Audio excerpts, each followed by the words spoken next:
So pleased to be joined today, courtesy of Impact Wrestling. It's the Innovator of Violence, Tommy Dreamer. Tommy, thank you so much for joining me today on the Ring Pro Wrestling Conversations. So good to see you. Likewise, my friend. It's been a long time. Yeah, it certainly has.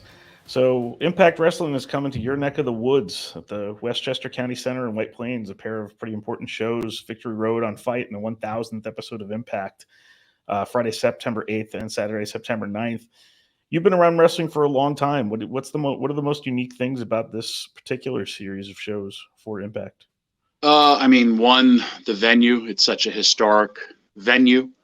I saw my first ever match live event in 1981, I believe, February 15th.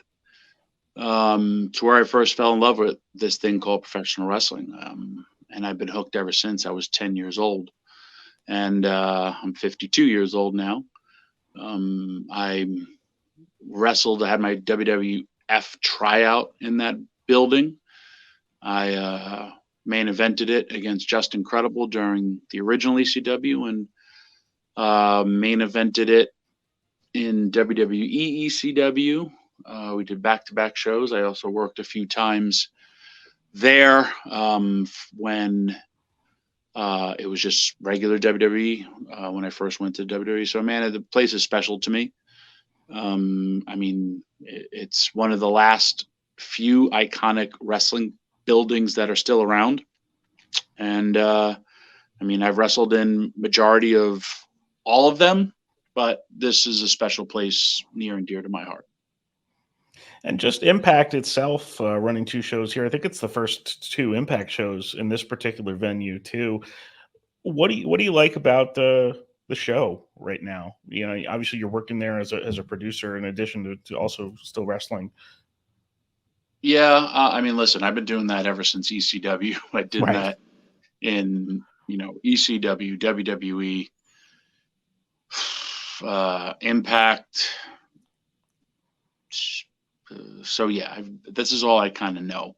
I'm really good at giving advice, I guess, because I had so many people help give me advice. It's important for a lot of reasons. One, like I said, the building. It's a bigger venue. There's a lot more eyes on the product. Having their 1000th episode shot there is important. The night before Victory Road, to have a good crowd there, it's important. There's so many things, with, transportation. It's New York, but you could take the subway in, and it's 1.5 blocks to the venue.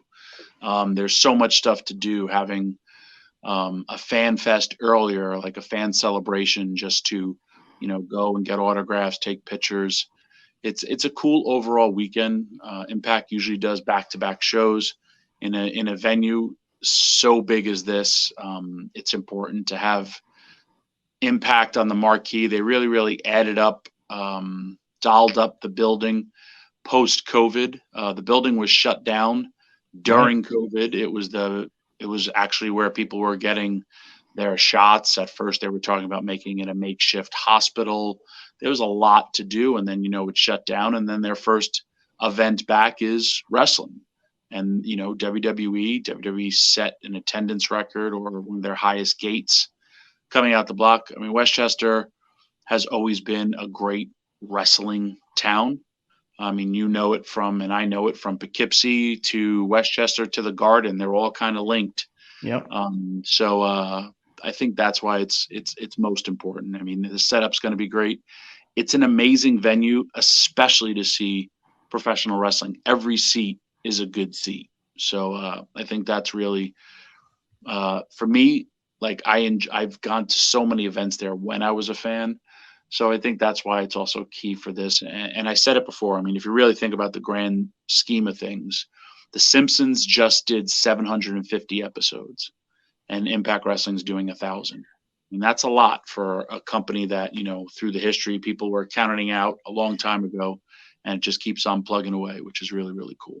Yeah, they've had a lot of hurdles along the way. I'm somebody who was watching, TNA way back in the weekly days when it was, the initial kind of, okay, here's the new alternative type of thing.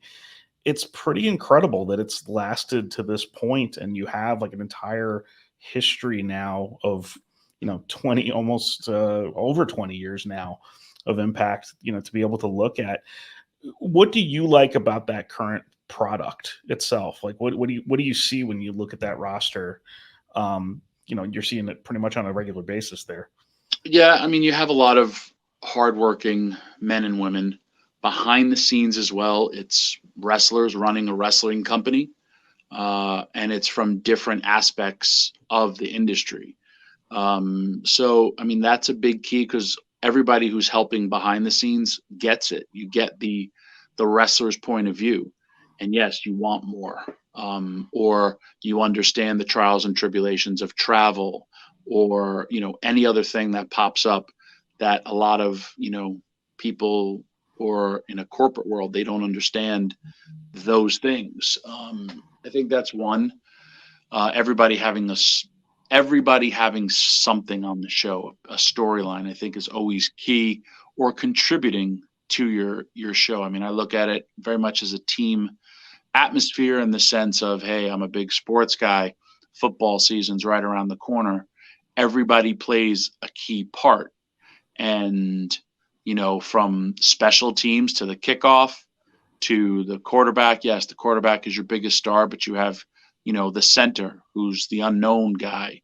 But he's the guy who's handing the ball to the quarterback. And you have your running backs, you have your linemen, and that's just on offense. And then you go to your defense. Everybody has to play an important role, and they do that here. So, I mean, I think that's key. Or if I use the baseball analogy, hey, the pitcher and the catcher, they control the game, but once somebody gets on base, then you have your fielders, or pitcher can throw the ball and you got to hope that your fielders catch it. And then, hey, if somebody gets hurt, or hey, you have a bench player, a pinch hitter, they got to step up too. So, I mean, that's a winning formula for any team. Yeah, and for all the bumpy roads that Impact has had over its history, TNA and everything else, like I feel like they've done a really good job in the last several years. Under Scott Demore and under Anthem of really trying to let people know like this is still a quality product. Like you can tune into us and find the wrestling that you're looking for. And I can honestly say I haven't always checked into Impact week in and week out, but when I have, I've really enjoyed what I've seen. And I think fans need to kind of realize that it's still here. It's important that it's still here, and it's still a pretty big piece of the wrestling landscape. Oh, massive. I also want to say I feel it's one of the best kept secrets in pro wrestling, and I enjoy it. I'd love to see it do more, but in time, I feel it will be. It's like Field of Dreams. If you build it, they will come. And I kind of view that with Impact Wrestling. Our houses have all been going up, and those are important keys. I mean, the company took a massive hit with both Josh Alexander and Mickey James getting hurt, and both kind of having to relinquish the title at the same time. They both got hurt around the same time. And, hey, injuries happen. Who's going to step up? And everybody has stepped up. And you've got this match with Kenny King that was announced on Impact this past week with your career on the line, the thing that you said that he would want, which was your career. What are your thoughts going into that? Ooh, mixed emotions. Sometimes I let my mouth get ahead of me, but there's a lot of reasons why. True story. Johnny Swinger was wrestling Kenny King at Emergence, and about 3 hours before that happened, he found out his father-in-law passed away. And Johnny Swinger, he's been around. I've known him since the original ECW. He's wrestled in WCW, ECW, WWE, TNA. If you talk about landmarks, it was 20 years to the day that he won his only Impact World title. It was a tag title. And he put on the performance of his life. He really did. Match ends, a little bit of aftermath, but here's the bigger part of the story.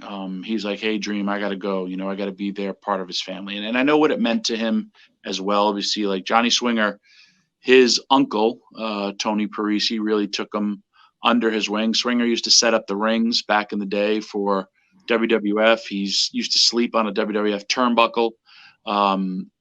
And his uncle was a major draw up in the Toronto Maple Leafs area. He's a former WWF Tag Team Champion. He was tag partner with Bruno Sammartino in Japan.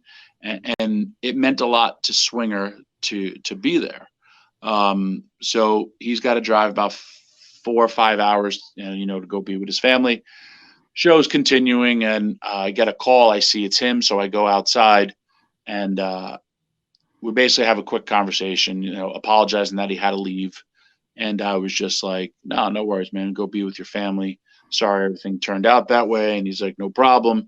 And then, like, straight up, like most wrestlers do, how's the show? And I was like, oh, man, the main event is in the ring now. The match just started. He's like, oh, I thought the show may have been over. Sorry. And then he said something, those women really, really earned that spot. And then I was like, all right, talk to you later.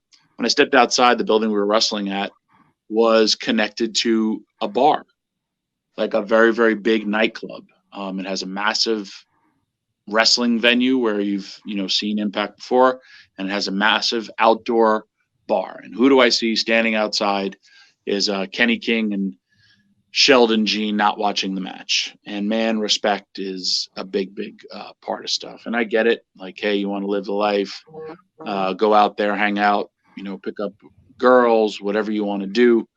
But, to not be a part of that or to watch that, that's very, very disrespectful. Then here comes the next day of television. So we had a nice little battle of words. And as you know, because you've been doing this a long time, there's a big part of reality with real promos that, you're going to try to garner interest. And like I said, do I deserve a title shot? Nope, I don't. I don't win that many matches.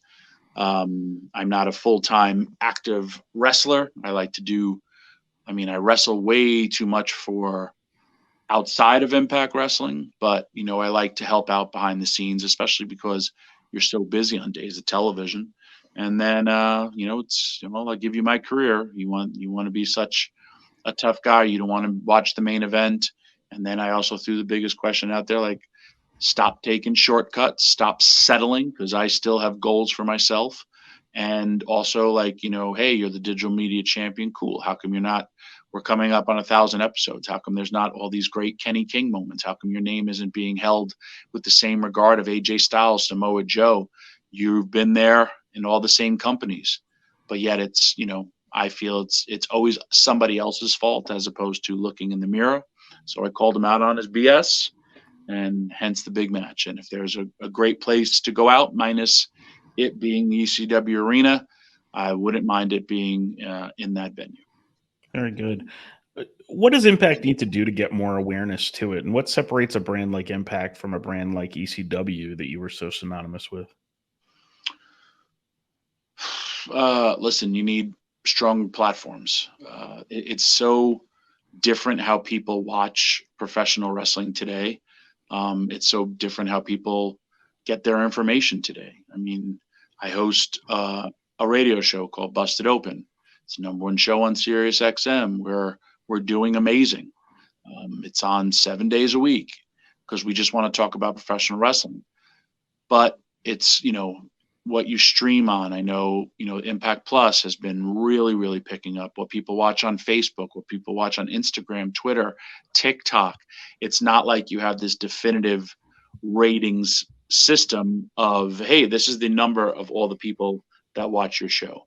The bigger your platform, the more exposure you're going to have. And I think that's really the only thing that Impact needs would be more exposure in different ways. I mean, access is great. And if you have more eyes on your product, more people are going to come. That's really the bottom line. Yeah, and for me, it's kind of exciting to see Impact just totally go open doors now. I've often said the only thing that you're really ever limited by in wrestling is your own imagination, and you see like the world just getting smaller now with doing more crossover with New Japan, and I think those are really interesting and exciting entry points for Impact with a lot of different fans. Would you agree with that? Oh yeah, I mean we just had Sonata who was, came back. Bound for Glory will have Will Ospreay. And also, I mean, Access Television airs New Japan's television show. So it's a nice relationship. And yes, AEW does their stuff with the Forbidden Door. Cool. Impact's been doing it for a long, long time. They're willing to work with everybody. And, another thing, what you say about Impact, I don't think it's ever gotten the credit for all the stuff that it's done historically in professional wrestling, what they've done first. And there's been a lot of first. I mean, even during the pandemic, when every company was firing people, they were the first to hire people. Yeah. They never shut down. They produced new content, of course, because they had it taped and it was in the can, and then they had to scramble. But I mean, that's also because the network was supporting it. You have some great people up top that really, really believe in this product. And you mentioning that now, as we were talking about some of the crossover stuff, I remember watching the Ultimate X Cup when they had a AAA team back, 2004 or whatever, with Abismo Negro and Hector Garza and some of those guys. And that was really some of the first time I saw some of those wrestlers. So it's like, you're right in that Impact has been really first on a lot of levels. Whether people remember it or not is another story. So obviously it's been a pretty difficult time in wrestling lately, especially for you and so many others, with the death of Terry Funk. Obviously I'm sorry about that. Would you be comfortable telling me about the first time you saw Terry Funk and the first time you met Terry Funk? First time I saw Terry Funk was on my television, and I hated Terry Funk. I hated Terry Funk growing up. Why? Because he did his job so well. Because he beat up my hero, the American Dream, Dusty Rhodes. I never realized how great he was until I got into the wrestling industry, because, again, he broke Dusty Rhodes' arm, and I was the biggest Dusty Rhodes guy. He was my hero. He's the reason I got into wrestling. I first met him in original ECW, I want to say 92. And he just took a liking to me, and he really, really helped me. And then he became my real mentor, took me under his wing. And I was struggling to try to learn how to get over, and struggling to cut my teeth in this industry, and just, trying so hard. And he just sat down and gave me so much great advice. And then when I was at his funeral and wake, it was that same thing that he saw in me, he saw in so many other people, because it was a constant thread. I'm talking with Manny Fernandez, and he was like, man, Terry, I was 9 months in the business, and Terry said, he's a good-looking Latino. He will bring the people in. Let me work with him. I mean, the list of guys that he has done things for, I mean, it's insane, because there was no developmental system back then. It was, I mean, I'm looking around and they're all saying the same thing. Ted DiBiase's telling me this. Tully Blanchard's telling me this. Or you think about it, Bret Hart, not trained by his dad, trained by Terry Funk.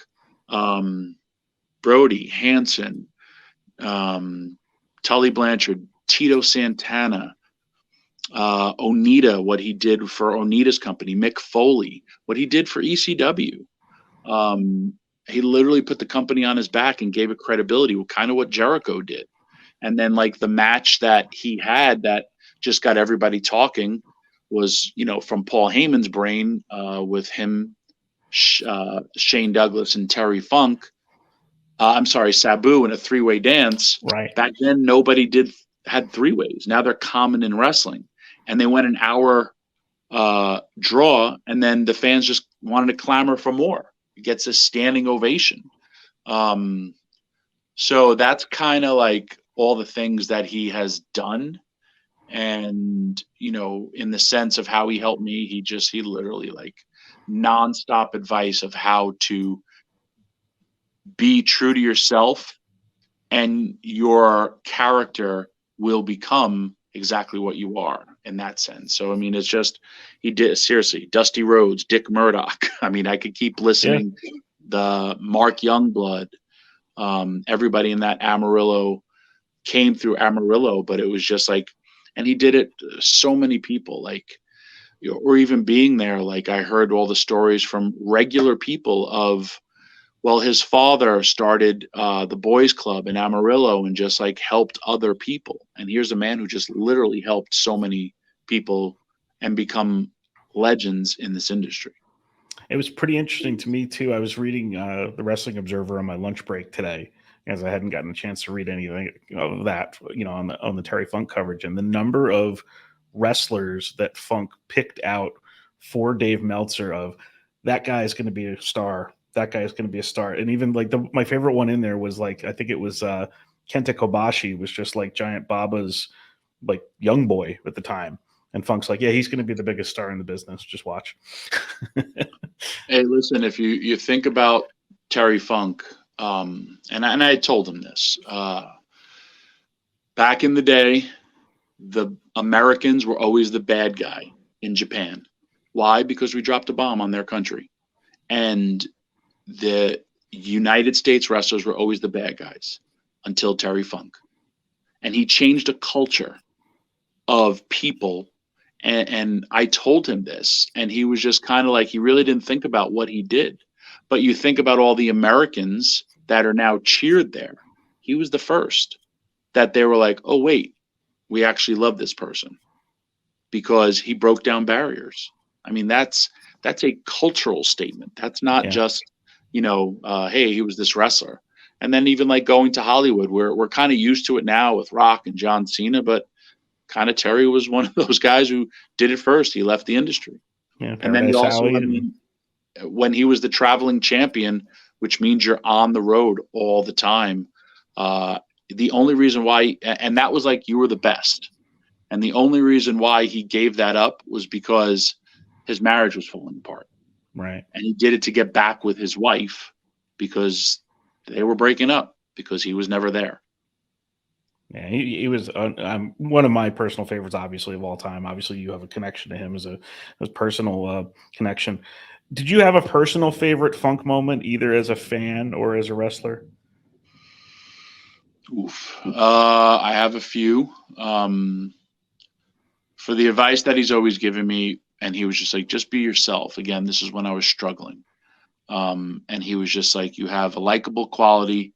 You work really, really hard. And stop playing pro wrestler and just be yourself when you don't feel comfortable in your own skin because of inexperience and being young. And then he also said, this was early ECW. Fans didn't like me because I was like young and good looking, had a good body. I miss those times, trust me. But he was just like, grow a goatee because it'll make you look tougher. And he goes, you got a pretty boy face. And then he's like, and when you're my age, it'll hide your double chin. And now I am his age. And yeah, he was very, very Nostradamus-esque with those predictions for myself. One of my favorite moments, there's so many of them, but and there's so many eras of Funk to look at too. Yeah. Me personally, that I witnessed was he picks up a trash can full of weapons. And I mean, like I said, I lived so many great moments and saw him firsthand, from the chair throwing incident to the branding iron, citing Mick Foley and Funk in a box, which was perhaps the greatest thing I've ever witnessed live, because it was like a magic trick and nobody knew.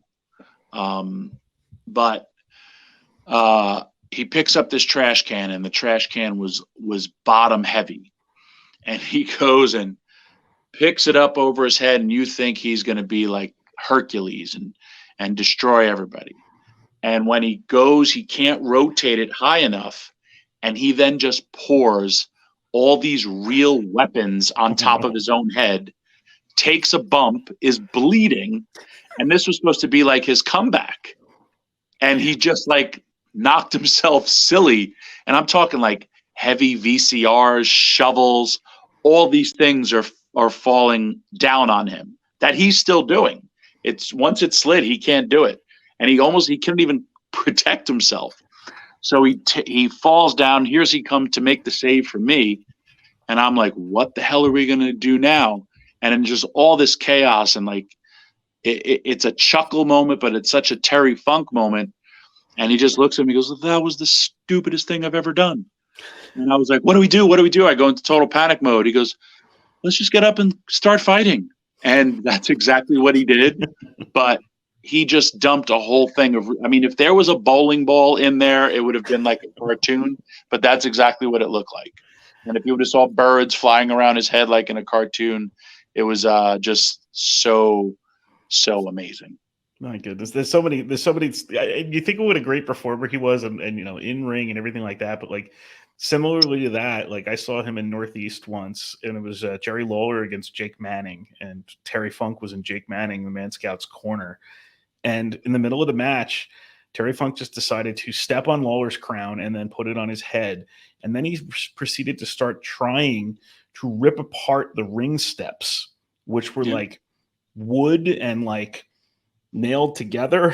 But so like Lawler and Manning are having this match. It's pretty good, and they're kind of looking on the floor like, what's he doing? Like, what's going on out there? And Terry was having a whole match with the ring steps while this thing was going on. Yeah. And I asked Jake exactly the something you would do. Yeah, and I asked Jake later on, I'm like, what'd you think of that? He's like, I had no idea what my own corner man was going to do next. And he was my guy. So God bless him, man. He was just one of a kind. Of all the years you've had in wrestling and all the roles that you've had, is there one aside from wrestler that you feel you're best suited for?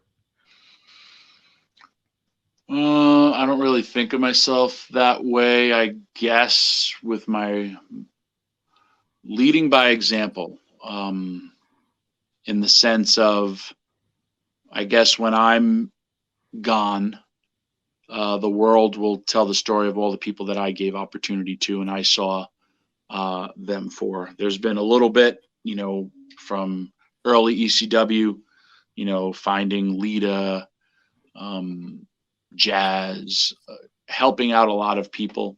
And I didn't really think about it until like later. Then I had that role in WWE and, hiring Beth Phoenix, making all these different calls to all these people that have had Hall of Fame careers or, made it to the top. I think that I see quality in people. And like I said, if they're not the greatest wrestler or if they're not like, I guess being kind of like a coach, this wrestling business is hard. It really is. It used to take, I feel, about 10 years of doing it every night in territories before you made it. And what is the developmental system? Development system's different. So like if you're not part of that development system, where you're going to develop it's being on the indies. And those are your really minor leagues. And if you're playing with minor leaguers, you're going to kind of stay at that level. And you need coaches to help you along the way. And, you look at Mike Piazza, Tom Brady. Mike Piazza, the last pick of the Dodgers, got in because his father used to play with Tommy Lasorda, but he had great coaches and he was talented and he progressed to become a Hall of Famer. Or, Tom Brady. Think of all the coaches that Tom Brady has had and all the people that helped him along the way to make him Tom Brady. And what, undrafted or last picked, all that stuff. You have to see a quality in something. And if it's their talent or their ability, then you could, cultivate it, nurture it, and make them what you viewed or help them to follow their dreams. Well, that's got to be pretty gratifying for you over the last, whatever it's been, 25, 26 years, to see those people who you saw, something in, and they found it also within themselves, to kind of end up where they are. So, finding Bubba and Devon, helping put them together, just on a whim, and then, seeing when Bubba gets exposed in the ring by another wrestler, and this is his story more so than mine. And then just, okay, what do I have to do? Well, let's get him a really good partner. And, knowing Devon, because Devon trained with Johnny Rods, and then putting everybody together and say, hey, it's sink or swim. but this is what you need to do to swim, as opposed to, hey, go out there and, well, let's hope you get over. So we're going to move on to something we call the 3 count now. It's going to be 3 quick questions and your answers. So first question, who are your 3 favorite world heavyweight champions of all time and why? Terry Funk, because I think Terry Funk should be on everybody's Mount Rushmore, and then you add 3 more. The American Dream, Dusty Rhodes, because he was my hero. And Ric Flair, because he was the greatest villain. And I think Steve Austin said it the best, where the generation of wrestling that you saw is the best generation growing up. And a close fourth, but it's not, would be Hulk Hogan, because, I mean, during that Hulkamania time was off the charts, and I was there for a lot of it. Yeah. Second question, WrestleMania is in Philadelphia next year. If someone asked you, Tommy, other than yourself, who from ECW should be in the WWE Hall of Fame who isn't already, who would it be? Paul Heyman, Sabu. And why? I guess I should answer the second half of the question too. Paul Heyman, because he's the greatest manager of all time. Statistically, I could prove that, and I've gone on record doing it. He also created this thing called ECW, and it came a lot from his mind, and he would listen to myself and others. He has a brilliant mind, but not just the Philadelphia is the easy tie-in. Yeah. But if WrestleMania is in Montreal, Paul Heyman should be in, eventually in the Hall of Fame. That would be one. And Sabu also, just because the guy changed the industry, the whole using tables, what he did for his body, to his body for entertainment. He was such a different wrestler. He changed the industry and doesn't get enough credit for changing the industry. Absolutely. And then the last question, it's more of a personal one, but are you still undefeated with 1 draw in the wrestling name game? And should we just do a whole podcast of that? That is a great question. I am. And I think if I do retire, I could go on the road and play the wrestler name game with fans and charge money, and everyone gets a split first, second, and third. So that's my fallback plan if I do lose the Victory Road. And I do want to say one thing. Like, when I did announce that, again on social media, people like, hasn't Tommy Dreamer put his career on the line before? Hasn't Tommy Dreamer retired before? And I never retired. I left WWE's ECW, and I have put my career on the line before, but I haven't lost. When I say I retire, I will never come back to wrestling. I will never wrestle. I don't wrestle because I need the money. I wrestle because I love it. But I've always been a man of my word. When I did Hardcore Justice, I booked it, and I said, I will never wrestle Raven again. I never have. I said I would never go back to the ECW arena unless it was on my terms, and it was. So in a world that stipulations aren't real, from Paul Heyman's brain, they're real if I'm in charge. So they're real if I'm in charge. So if I say something, and trust me, I've wanted, I did the last time you ever see Tommy Dreamer and Terry Funk together, I did that in my own company. Same thing. Yep. The last time you walked the aisle with Buell and McGillicuddy, I did that. And as much as I would love to be there with those people, you have to be a man of your word. Well, so if I lose, I lose, and that's it. No more matches. I'll finish out I haven't taken any bookings for 2024. I've told promoters I got to hang on till Friday, and we shall see. Well, Tommy Dreamer, thank you so much for joining me today. It's great to talk to you again. Victory Road on Fite, Friday, September 8th, the 1000th episode of Impact on Saturday, the 9th, Westchester County Center in White Plains. All the best to you for everything you're doing, and then Busted Open and everything else. And you're welcome here anytime.